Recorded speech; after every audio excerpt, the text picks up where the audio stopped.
ৰাজনীতিত কেতিয়াও স্থায়ী শত্ৰু নাথাকে, স্থায়ী মিত্ৰও নাথাকে।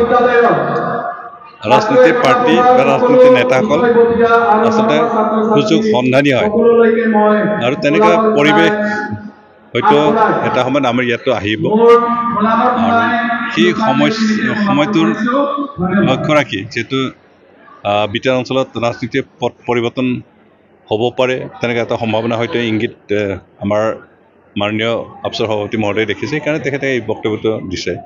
এই ক্ষেত্ৰত মই ক'ব বিচাৰোঁ যে আমাৰ BPF আৰু UPPLৰ মাজত কোনো শত্ৰুতা নাই। ৰাজনৈতিক মতাদৰ্শৰ পাৰ্থক্য আছে, কিন্তু শত্ৰুতা নাই। সেইকাৰণে পৰিৱেশ, সময় আৰু পৰিৱেশ চাই বুজাবুজি থাকি কাম কৰাটো হয়তো অসুবিধা নহ'ব, বা আমাৰ চাৰ্কামষ্টেঞ্চ সময় ৰাইজে কি বিচাৰে বা সময়ে কি কয় তাৰ ওপৰত নিৰ্ভৰ কৰি সিদ্ধান্ত হ'ব। আমি এতিয়ালৈকে সিদ্ধান্ত ওলোৱা নাই যে BPFৰ লগত একত্ৰিত হ'ম বা BJPৰ পৰা আঁতৰি আহিম বা BJPৰ লগত থাকিম। এই কথাখিনি এতিয়ালৈকে সিদ্ধান্ত হোৱা নাই।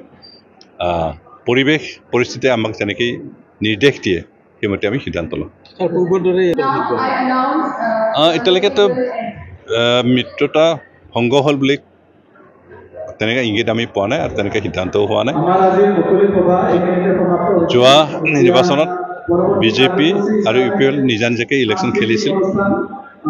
ইলেকশ্যনত যিটো ফলাফল আমি পালোঁ, BJPয়েও একক সংখ্যক চৰকাৰ গঠন কৰিব পৰা তেনেকৈ জিকিব পৰা নাছিল, UPPলে তেনেকৈ পৰা নাছিল, আৰু সেইকাৰণে দুয়োটা ৰাজনীতিলৈ মিলি এটা চৰকাৰ গঠন কৰিছিল।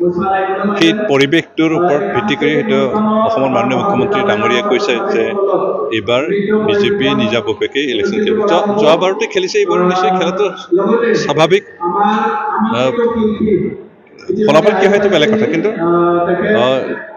আমাৰ একত্ৰিত চৰকাৰ থাকিলেও, একেলগে চৰকাৰ চলালেও নিৰ্বাচনৰ সময়ত নিজা নিজা খেলাটো একো অস্বাভাৱিক নহয়, এইটো স্বাভাৱিক হ'ব পাৰে।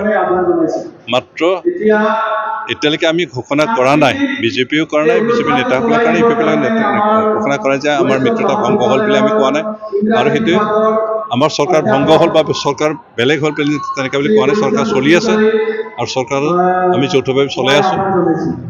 মাত্ৰ ইলেকশ্যনৰ ক্ষেত্ৰত সেইটো তেখেতে কি বক্তব্য দিছে আমি বেয়া পোৱা নাই। আমাৰ তৰফৰ পৰা UPPলৰ তৰফৰ পৰা আমি কিন্তু একো সিদ্ধান্ত লোৱা নাই।